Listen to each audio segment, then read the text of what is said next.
It's a good day to go out fishing. One of the few sunny days in the Faroe Islands in the North Atlantic. For 20 years, Andreas NYGGJAGARD worked as a fisherman.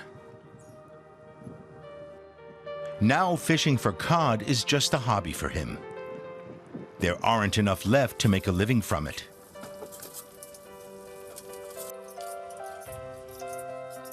Andreas only catches them to feed his family and to commune with nature. He cites much of the same reasons to explain why the Faroese still hunt whales. It is special because if you look around us, we see birds here and the whales are, we don't see any whales now, but the whales. This animal are living free and we just take them out and eat it.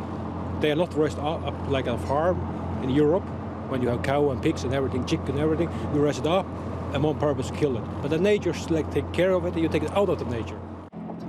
The ship in the distance is one the Faroese know very well.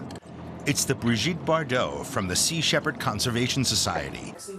The crew are activists, here to prevent the annual whale slaughter, if they can. They see the tradition as obsolete and unnecessary, even if the pilot whale isn't endangered. We have nothing against Faroe people.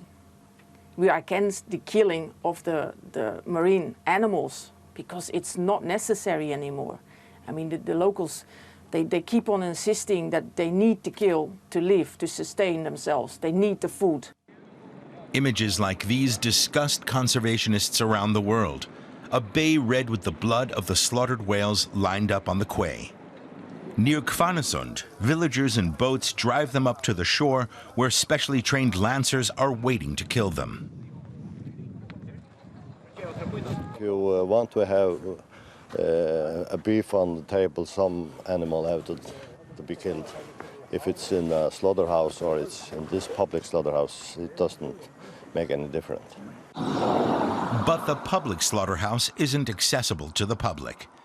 The Danish Navy has sent a frigate, and police dinghies keep the Sea Shepherd activists at a distance. Even as the whales are heaved onto the quay, the police are there to push back a small group of activists and spectators. Most of the police officers have come from Denmark as reinforcements. Their job is to stop the protesters from stopping the killing.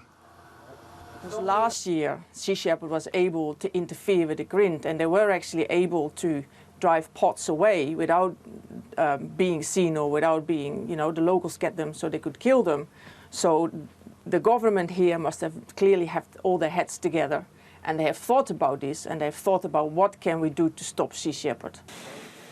This time it took the police and the Navy to stop the activists.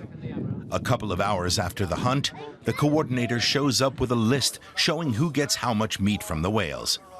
Andreas NYGGJAGARD also gets a share.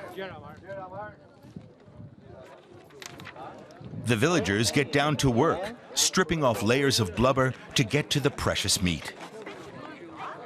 Almost every part of the whale is used. It takes about 2 hours of hard work to process the kill. Andreas's wife is satisfied. It's a way of getting food that's for free. Like the tax is high here, and my income is not that high, and so it's a good way of getting some food on the table. The Faroe Islanders cite the need to preserve tradition and their culture. If we stop killing the whales and continue to pollute the ocean, they will die of cancer or whatever disease, the whales. So instead of trying to make people focus on stop to pollute the nature. The Faroese kill an average of some 800 pilot whales a year, and they intend to continue no matter what the rest of the world says.